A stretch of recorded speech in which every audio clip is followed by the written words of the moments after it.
A lot of you are probably looking at this graph and have no clue what you're looking at. And I understand we're going to break that down throughout the course, but what you're seeing in front of you is the fractal chart. So what it is it takes stock market data into fractal geometry and displays it as a graph, right? It's not a normal linear chart.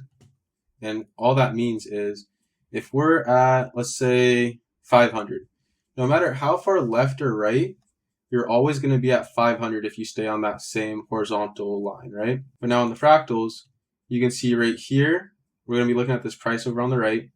Right here, we were at 404, 427, 461, 486, and 503.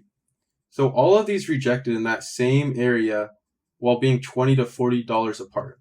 And you can see how this could be so useful because you could catch all these moves down. The fractal is giving you a bird's eye view of the market, showing you more of the pattern rather than just a normal linear chart. So you catch these moves down here. If you were to look on a linear chart, it would look like this. That was the move down.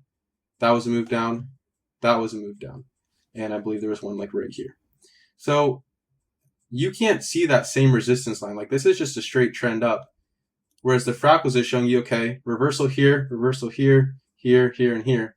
And you can see those actually play out on the chart, on a normal linear chart. So throughout this course, we're going to be explaining the basics of the system.